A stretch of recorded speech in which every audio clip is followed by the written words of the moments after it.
Bismillahirrahmanirrahim. Assalamu alaikum students. I hope you are all doing fine.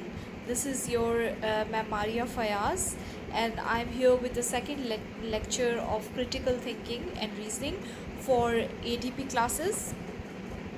As we know that yesterday we started with the basic conception about critical thinking and reasoning. We discussed the definition of critical thinking and the concept behind critical thinking. Today we are going to probe a bit more into this topic, and today the main topic that we are going to discuss is the different approaches to critical thinking. आज के topic में हम critical thinking से मुतालिक जो different approaches हैं, यानी critical thinking को परफॉर्म करने के लिए कौन कौन से मेथड्स या कौन कौन सी अप्रोचेज़ जो हैं वो यूज़ होती हैं, आज हम उन अप्रोचेज़ के बारे में पढ़ेंगे. So basically we are going to read in fact we are going to study the three main approaches to critical thinking.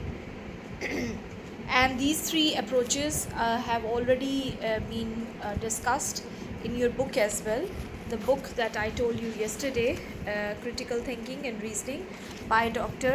Mohammad Sadiq. ठीक है जी, you can get this book from Al-Badr bookshop. So let's start with the approaches to critical thinking. Sometimes we do critical thinking without conscious awareness of the standards being applied for critical thinking. Some other times we do it more formally by applying a well-conceived system of logic. We need critical thinking frequently in our daily lives. People use at least three different approaches to critical thinking. We have got three at least different approaches to critical thinking. The first one is premises-based approach. You can see it in the book. The first one is premises-based approach. Okay. In the first logical approach, people attempt to examine the truth of their conclusions. They apply a fairly rigorous approach to critical thinking in courts of law, political debating, editorial writing, academic contexts, and problem solving. They understand underlying premises to determine if the conclusion is correctly stated. अच्छा जी, इसमें basically premise कहते हैं किसी भी declarative statement को. किसी भी एक सेंटेंस में कोई ऐसी स्टेटमेंट हो जो कोई बात डिक्लेयर कर रही हो, उसको हम कहते हैं प्रेमिस. अच्छा जी, the declarative statement. For example, अगर कोई ये कहता है, अभी मैं आपको ये बात एग्जाम्पल से समझाती हूँ. Ahmed is mortal because all man are mortal. ठीक है, Ahmed is mortal because all man are mortal. Now it is evident and it is commonly understood that Ahmed is a man, and because all men are mortal and Ahmed is a man, so Ahmed is also mortal. ठीक है, यानी कि ये एक statement है. आपने कहा कि Ahmad is mortal because all man are mortal, यानी अहमद जो है वो फ़ानी है बिकॉज तमाम इंसान फ़ानी हैं, फ़ना हो जाने वाले हैं. तो जब आपने कहा कि अहमद मॉर्टल है या फ़ानी है, तो इट्स अंडरस्टूड कि अहमद जो है, अब इसका लॉजिक क्या है? लॉजिक ये है कि तमाम इंसान फ़ानी हैं और अहमद भी एक इंसान है, लिहाजा अहमद एक इंसान है. चूँकि वो एक इंसान है, लिहाजा वो फ़ानी है. तो ये जो दो स्टेटमेंट्स हैं कि Ahmad is mortal because all man are mortal, ये एक डेक्लेरेटिव स्टेटमेंट है. ये कुछ डिक्लेयर कर रही है, एक ट्रूथ को, एक फैक्ट को डिक्लेयर कर रही है. इसलिए आप इस लॉजिक को कहते हैं प्रेमिस बेस्ड अप्रोच. ठीक है, ये लॉजिक जो है कहलाएगा प्रेमिस बेस्ड अप्रोच. और इस अप्रोच में आप बेसिकली कोई भी जो अपना कंक्लूजन होती है, कोई भी आपका कंक्लूजन है किसी भी मैटर से रिलेटेड, उस कंक्लूजन को एग्ज़ामिन करने के लिए उसके ट्रूथ को एग्ज़ामिन किया जाता है, यानी उसकी हकीकत को देखा जाता है. फॉर एग्ज़ाम्पल, आपने एक कंक्लूजन दिया कि अहमद इज़ मॉर्टल. ठीक है, आपका ये कंक्लूजन है कि अहमद फ़ानी है. तो ये कंक्लूजन किस ट्रूथ की या किस हकीकत की बेस पे आपने एक कंक्लूजन किया है? ये हकीकत इसकी ये है कि तमाम इंसान फ़ानी हैं. चूँकि तमाम इंसान फ़ानी हैं इसलिए अहमद भी फ़ानी है. So this approach is basically called premise based approach, and in this people apply a fairly rigorous approach to critical thinking in courts of law, political debating, editorial writing, academic context and problem solving. ठीक है, यहाँ ये वाला जो approach है ये law में, courts में, पॉलिटिकल डिबेटिंग में, एडिटोरियल राइटिंग में, एकेडमिक कॉन्टेक्स्ट में, इन तमाम जगहों पर ये वाला लॉजिक इस्तेमाल होता है. फॉर एग्ज़ाम्पल कोर्ट में आप देख लें, कोई कानून बना दिया जाता है, उस कानून के तहत अगर कोई केस होता है तो उसे उस कानून की रोशनी में ही हल किया जाता है. यानी ऑलरेडी एक प्रेमिस या ऑलरेडी एक डिक्लेरेशन मौजूद होती है और उस डिक्लेरेशन की बेस पर नेक्स्ट जो कंक्लूजन है वो किया जाता है. तो ये वाली जो क्रिटिकल थिंकिंग की अप्रोच है प्रेमिस बेस्ड, ये इस तरह से इस्तेमाल की जाती है. अच्छा जी, next we have dialectical approach. The next is dialectical approach. The second approach to critical thinking is somewhat different. It is named as dialectical approach. Dialectical thought involves seeking a synthesis of two or more seemingly opposing viewpoints. Throughout our lives, our views about how the world works change. Now, new ideas can be learned through experiences with the world or through interpersonal interaction. अच्छा जी, dialectical reasoning is the process of arriving at truth through a process of comparing and contrasting various solutions. Dialectical reasoning कहते हैं जब आपके पास कोई एक topic है या कोई एक पॉइंट है, उसके आपने सल्यूशन पे पहुंचना है या उसके कंक्लूजन पे पहुंचना है, तो फिर आप उसके कंक्लूजन पे कैसे पहुंचेंगे? तमाम अपोजिंग आइडियाज़ को कंपेयर करके, डिस्कस करके, अच्छी तरह सोच के आप उस तक पहुंचेंगे. This approach attempts to discover what issues exist, what alternatives exist, and what evaluative criteria exist that may be applied to address the issues. Value is placed on withholding any judgment until all the views and alternatives have been examined. यानी आप किसी भी मसले पर कोई भी फ़ैसला लेने से पहले उस मसले के तमाम नुकात को अच्छी तरह उसका बगौर जायज़ा लेंगे. ठीक है, जितने भी अपोजिंग आइडियाज़ हैं उनको सबको आपने अच्छी तरह देखना है, उनको अच्छी तरह डिस्कस करना है और उनको अच्छी तरह उस पर आपने गौर व फिक्र करना है. उसके बाद ही आप किसी न किसी नतीजे पर पहुंचेंगे. यानी कोई भी एक टॉपिक है या कोई भी एक आइडिया है, कोई भी एक पॉइंट है, उसको जब आपने उसके मुतालिक कोई फ़ैसला लेना है तो आपने उसके तमाम पहलुओं को अच्छी तरह से जज करना है. उसके बाद आप सोच विचार करने के बाद या उस पर डिस्कशन करने के बाद ही आप किसी नतीजे पे या किसी फ़ैसले पर पहुंचते हैं. इसको हम कहते हैं डायलेक्टिकल अप्रोच. यानी it's a process of comparing and contrasting various solutions. यानी बहुत से जो मसाइल के हल होते हैं, उन मुख्तलिफ जो हल हैं उन तमाम सॉल्यूशंस को आपने कंपेयर करना है और उसमें से जो बेस्ट है वो आपने चूज़ करना है. आपने ये देखना होता है कि कौन कौन से इश्यूज़ जो हैं वो एग्जिस्ट करते हैं. उन इश्यूज़ को सॉल्व करने के लिए आपके पास क्या क्या रिसोर्सेज हैं, क्या क्या अल्टरनेटिव्स हैं और उनमें से बेस्ट अल्टरनेटिव कौन सा है या बेस्ट सॉल्यूशन कौन सा है. और ये आप जो है ये बाकायदा एक थॉट प्रोसेस के बाद ही ये सब कुछ तय किया जाता है. A popular term applied to this approach is suspension of judgement. जी, सस्पेंशन ऑफ जजमेंट का मतलब ये होता है कि किसी भी जजमेंट को या किसी भी फ़ैसले को सस्पेंड कर देना, यानी रोक देना, यानी फ़ौरन से फ़ैसला ना लेना, बल्कि फ़ैसला करने से पहले उस मसले के जो मुख्तलिफ़ पहलू हैं उनको अच्छी तरह से स्टडी करना. ठीक है, taking a suitable time to think before giving a decision is called suspension of judgement.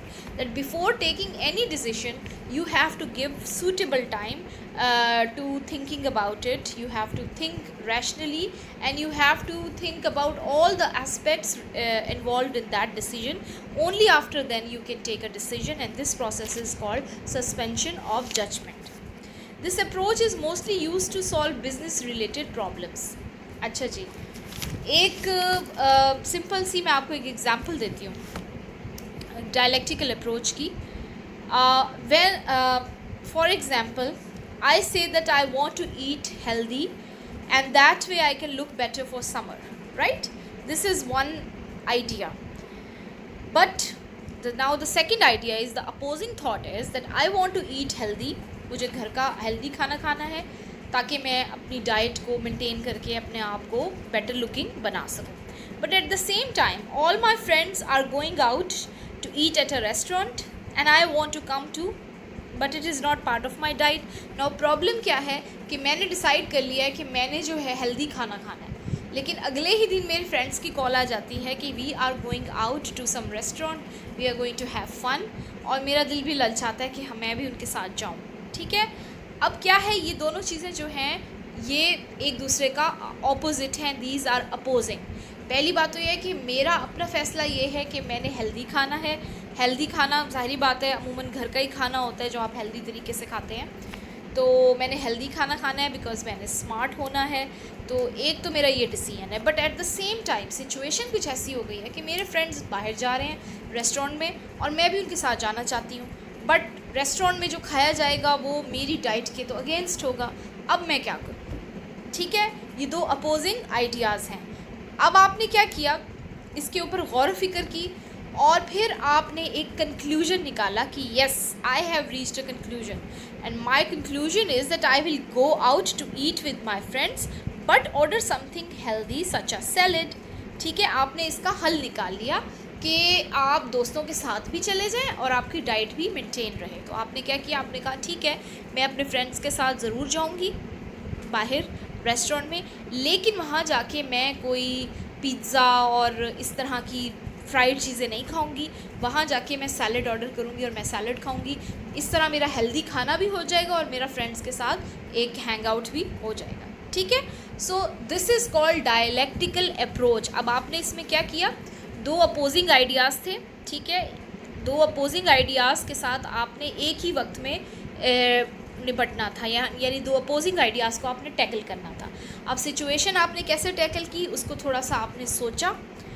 Decision लेने से पहले आपने सोचा और सोचने के बाद आप इस नतीजे पे पहुँचे कि इसको किस तरह से टैकल किया जा सकता है कि फ्रेंड्स के साथ बाहर भी चले जाएं और कुछ ऐसा ऑर्डर कर लें कि आपका जो एक डाइट प्लान है वो भी डिस्टर्ब ना हो.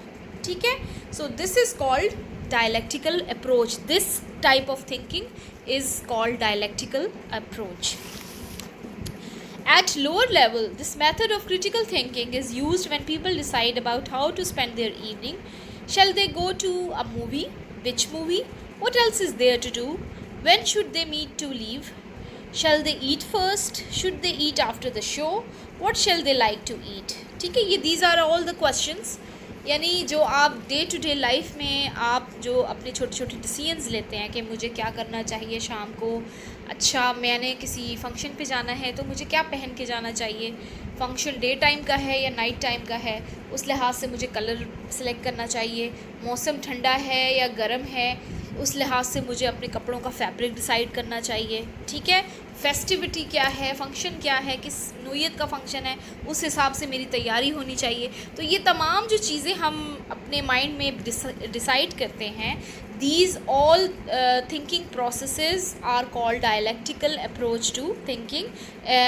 These are the kind of thinking processes in which there is a problem in front of us, and before taking a decision about that problem we have to see all the aspects of that specific problem. We have to analyze, we have to compare, and then we can pick the best solution for that problem. ठीक है जी, उसके बाद आ जाते हैं जी third approach है rhetorical approach. ठीक है जी, the third approach is rhetorical approach. अच्छा जी, what is meant by rhetoric? That's important. First of all, we will see the meaning of rhetorical. It's the art of speaking or writing formally as a way to influence people. ठीक है, it's the art of speaking or writing formally as a way to influence people. That when you have to persuade people, when you have to influence people, when you have to leave a specific impact on people, then you speak or write in such a way that can persuade the people. That's art of speaking, or that art of formal writing in which you influence people, is called rhetoric. ठीक है, या rhetorical, and this is called rhetorical approach. A third approach to critical thinking is almost persuasive. In this approach, people present ideas and evidence as a means of influence. They may hold a position on any controversial issues such as capital punishment, mercy killing, or abortion, etc. Then they present evidence and arguments to support their viewpoint of view. The thinking process revolves around identifying the best evidence and arguments to support the claim or conclusion. This approach has been called the rhetorical approach. Now what happens is that in this kind of approach, you have to basically support your ideas with proper argumentation, right? For example, you are saying something, you are speaking on a certain issue, there is a certain topic given to you, and you have to present your viewpoint on it. When you are going to present your viewpoint on it, definitely your viewpoint has to be supported by certain arguments, by certain logics, and you will try to put those arguments in such a way, in a manner of speaking or in a manner of writing, but in such a way that can influence the people, that can really leave an impact on the minds of people. ठीक है, जब मुझे कुछ कहा गया है कि आपने जी, फॉर एग्जाम्पल यहाँ पे बताया गया है कि people can have their opinion on topics such as capital punishment, mercy killing, abortion, ठीक है, तो इसके ऊपर हम कहते हैं आपको क्या लगता है कि, या ख़वातीन के कोई मसाइल हैं, मैरिज है, आजकल बड़ा सवाल पूछते हैं लोग कि मैरिज का बारे में आपका क्या ख़्याल है, या किसी भी टॉपिक के ऊपर आपका क्या ख़्याल है, ठीक है, कोई भी इशू चल रहा है तो उसके बारे में आपने अपनी राय देनी है। कोई भी हॉट टॉपिक है कि इस टॉपिक के बारे में आपकी क्या राय है, तो वो टॉपिक के बारे में जो आपकी जो भी राय होगी, वॉट एवर, चाहे वो नेगेटिव है या पॉजिटिव है, अपनी राय को देने के लिए, आप अपनी व्यू को सपोर्ट करने के लिए कोई ना कोई एविडेंस तो देंगे। अगर मुझे लगता है कि एक चीज़ सही है तो वो सही क्यों है, उसको सही बताने के लिए मैं उसका क्यों का जवाब किसी एविडेंस से देने की कोशिश तो करूँगी। अगर मुझे लगता है कि कोई चीज़ सही नहीं है तो वो क्यों सही नहीं है, इस क्यों का भी मैं जवाब देने की, किसी आर्ग्यूमेंट के ज़रिए जवाब देने की कोशिश करूँगी। और मैं यही कोशिश करूँगी कि मैं इस तरह से अपना आर्ग्यूमेंट कंस्ट्रक्ट करूँ कि उससे लोगों पर इन्फ्लुएंस क्रिएट हो, यानी कि दूसरे जो सुनने वाले हैं मेरी बात को या पढ़ने वाले हैं मेरी बात को, वो मेरी बात से मुत्तफिक हो जाए। I will try to convince people through my argumentation, ठीक है।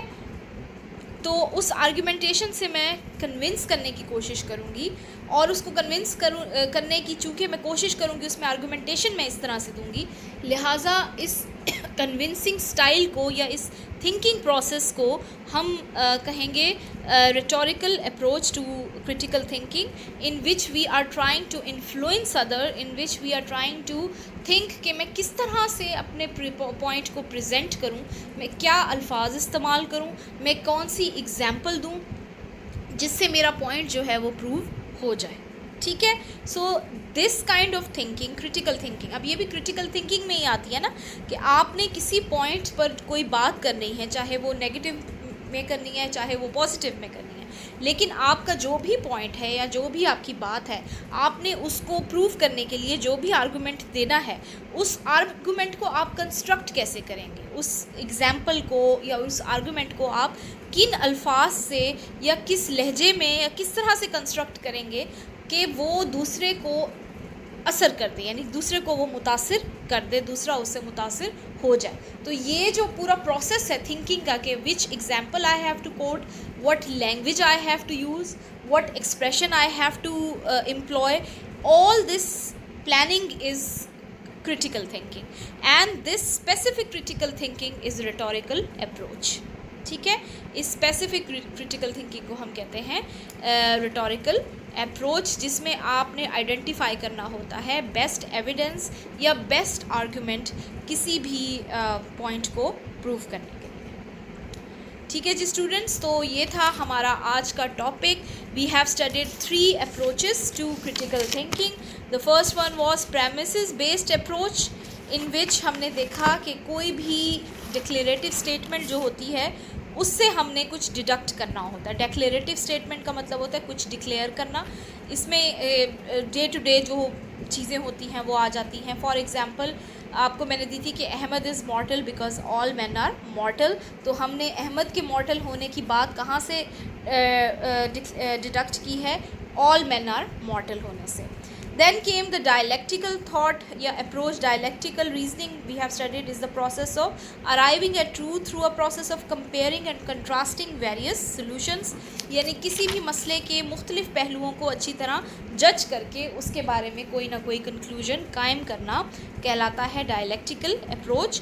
And the last one is rhetorical approach. Rhetorical means the art of speaking and writing formally in a way to impress people or influence people. ठीक है, so when you are giving your viewpoint over any topic, over any idea, whether your viewpoint is positive about it or negative about it, you have to support your viewpoint through some argumentation, through some evidence, and you will try to present that evidence and argumentation in such a way that it can leave an impact on others, right?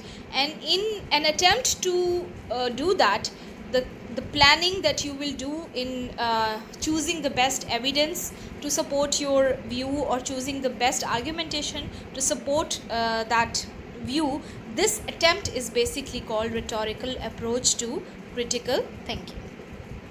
ठीक है, I hope students you grab the idea of different approaches to critical thinking. I know it can be a bit complicated subject for you because philosophy is not easy to understand. You really have to pour yourself into it totally, you have to dip yourself into it totally, and then you get to understand what philosophy is. But we are trying hard, even I am also trying really hard to get these ideas into your mind. But still अगर आपको कोई भी सवाल है या कोई भी चीज़ जो आपको समझ नहीं आई है, आप वो पूछ सकते हैं डेफिनेटली. और स्टूडेंट्स, आज काफ़ी सारे बच्चों ने स्टूडेंट्स ने ये बात कही है कि आपको व्हाट्सएप ग्रुप में ऐड नहीं किया गया, तो वेट फॉर इट. ठीक है, 1-2 दिन में व्हाट्सएप ग्रुप बन रहे हैं. कल ही सेशन स्टार्ट हुआ है, तो सब टीचर्स जो हैं they are taking some time. काफ़ी ज़्यादा स्टूडेंट्स हैं, तो इसलिए हर सेक्शन में इतने सारे स्टूडेंट्स हैं तो ग्रुप बनने में भी थोड़ा टाइम लगेगा. न्यू सेक्शंस हैं, तो आप थोड़ा सा वेट करें. घबराना आपने बिल्कुल भी नहीं है, ठीक है. तो बुक आप ले लें और जो ये इसमें लिखा हुआ है वो आप अच्छी तरह पढ़ लीजिएगा. इसके अलावा मैं आपको हैंड आउट्स भी दे दूँगी, थ्रू व्हाट्सएप ही आपको दूँगी. सो डोंट यू वरी, आप परेशान ना हों, आप बस लेक्चर लें, बुक पढ़ें और फिर हैंडआउट्स जैसे जैसे आपको मिलते जा रहे हैं उनको आप पढ़ते जाएं. इंशाल्लाह यू विल अंडरस्टैंड एवरीथिंग. और आपने अपने आप को बिल्कुल भी जितना आपको पढ़ाया जा रहा है उसी कॉन्सेप्ट को आप ग्रैब करने की कोशिश करें, ठीक है. इंशाल्लाह नेक्स्ट वीक आपसे मुलाकात होगी हमारे नेक्स्ट टॉपिक्स के साथ. इस वीक हमने क्रिटिकल थिंकिंग का इंट्रोडक्शन और उसकी मुख्तलिफ अप्रोचेस पढ़ी हैं. This was the weekly breakup of our course for this week. तो नेक्स्ट वीक हम मज़ीद टॉपिक्स लेकर आएंगे. टिल देन अपना बहुत ख्याल रखिएगा. टेक केयर एंड अल्लाह हाफिज़.